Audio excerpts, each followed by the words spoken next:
blessings come down, baby, praise go up, and blessings come down, praise go up, and blessings come down, baby, praise him, praise him, praise him, praise him, praise him, praise him, praise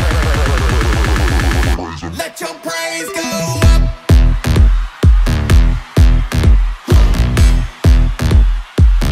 Let your praise go up.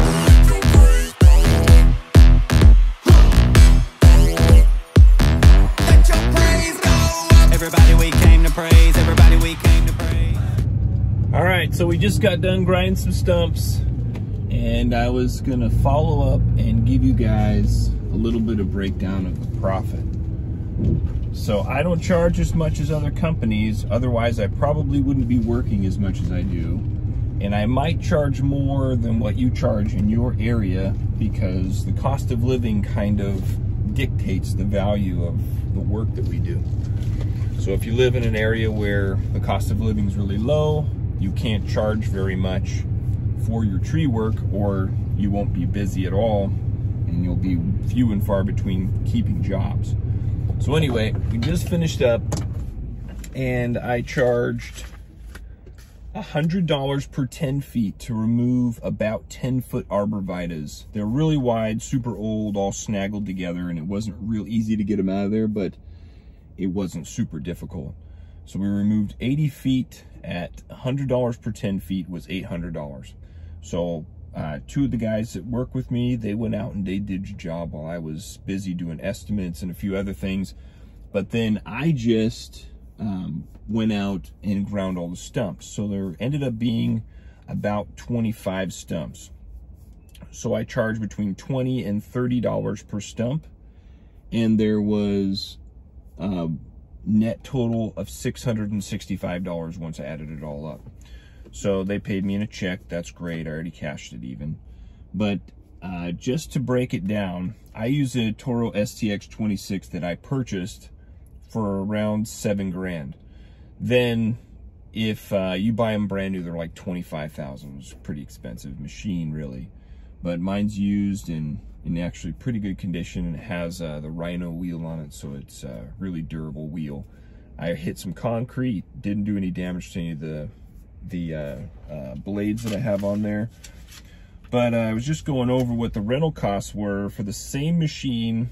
Where I rent is around $300. It took me about 2 hours to do all the stumps, so 2 hours to make $665. And I was by myself, so I'm not paying anybody to help me. And if I would have rented it, the 2 hours plus the drive time back and forth to get the machine and do all the stuff, I would have been out a little bit more time as well. But also I pay once I pick up the machine, I pay to the job site and back. So I had to include that in the time. Would have been right around $300. So I would have made $365 on the stump. So that's not bad. By yourself in 2 hours, well, it would have been closer to 3 hours otherwise. But in 3 hours to make $365, that's not bad. And the thing that a guy has to remember is, especially before you can afford to purchase one of these machines, is making that kind of money is not bad. Renting the machine, you don't have to pay for wear and tear. You might have to pay for some of the teeth if you break them, but you're not going to have to pay for wear and tear. And so that makes it pretty valuable. But just to give you kind of an idea, because I have a better wheel on there, which is a little bit more durable and can hit rocks, and it takes a lot longer to wear out. The wheel I have on there, I haven't had any issues with any teeth yet. I've done a lot of stumps, probably over 200 with the machine so far. And from medium, nothing super big because it's not a big machine. I don't go after anything over 30 inches with that machine specifically. But the idea is I've spent around $150 on minor repairs. So when I first got it, it wasn't running very well. I took it in, and a guy looked through it for me, did a really good job, and checked everything out and fixed a few things. There was a problem with the button on the handle, fixed that. The ignition was having some issues. And hindsight, what I've learned is you really want to, even though the machine's made to be outside, you really want to cover it when you're not using it, because water getting into your key, the lock, the ignition system, can cause some real problems. On top of that, couple other things I've learned.